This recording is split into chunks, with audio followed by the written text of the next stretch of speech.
মা, পৃথিবীর সবচেয়ে মধুর, সবচেয়ে পবিত্র এই একটি শব্দের কাছে হার মেনে যায় মহাবিশ্বের সব ভাষা।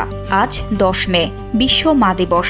আজকের দিনটি উৎসর্গ করা হলো সেই সমস্ত জননীদের প্রতি যারা তিল তিল করে নিজেদের ক্ষয় করে আমাদের গড়ে তুলেছেন এক পূর্ণাঙ্গ মানুষ হিসেবে। মা ছোট্ট একটি শব্দ, কিন্তু এই একটি শব্দের মধ্যেই লুকিয়ে আছে পৃথিবীর সবচেয়ে গভীর ভালোবাসা, নিরাপত্তা আর ত্যাগের গল্প।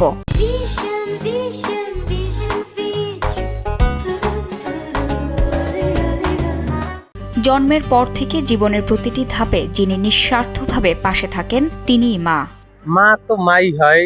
পৃথিবীতে মা যদি সন্তান ছাড়া হয়ে যায়, তারপরে মনে হয় না যে মার মতন ওই রকমের কেউ আর পাশে দাঁড়ায়, সে যতই কাছের থাকুক।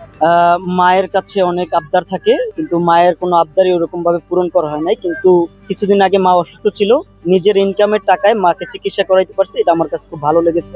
সন্তানকে ঘিরেই মায়েদের পৃথিবী।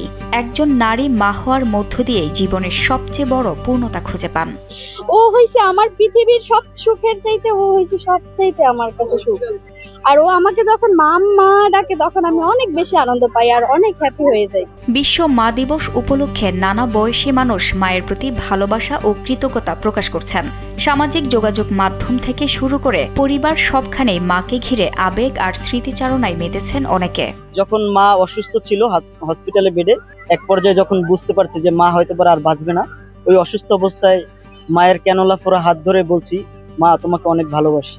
কিন্তু এখন মা হওয়ার পর বুঝি মা আমাদের জন্য অনেক বেশি কষ্ট করছে, এইটাই। আর মাকে আমি অনেক অনেক বেশি ভালোবাসি। আই লাভ ইউ মা। অনেক সন্তান কর্মজীবন বা পড়াশোনার কারণে পরিবার থেকে দূরে থাকলেও এই দিনে মাকে আরো বেশি মনে করছেন। আবার কেউ কেউ মা বাবাকে হারানোর শূন্যতার কথাও জানিয়েছেন। আমার বাবা মা নাই, মারা গেছে তারা অনেক বছর আগেই। 2008-এ আমার বাবা মারা গেছে। আর দেন তখন হয়তো অনেক ছোট, 2 বছর হবে। দেন একলা একলাই নানা বাড়ি বড় টড় হয়েছি। দেন তারপরে আপনার মাও মারা গেছে 2020-এ, যে করোনার টাইমে। দেন তারপরে সবকিছু একাই মেনটেন করি, ভাইটাই বোন টোন সবাই আছি। যান্ত্রিক এই সময়ে বদলে যাচ্ছে অনেক কিছু, কিন্তু মা আর সন্তানের সম্পর্কের মায়া, ভালোবাসা আর টান আজও একই রকম অটুট। শুধু মা দিবস নয়, বছরের প্রতিটি দিনই হোক পৃথিবীর সব মায়ের প্রতি শ্রদ্ধা আর ভালোবাসা জানানোর দিন। জান্নাতুল ফেরদৌস, কালবেলা।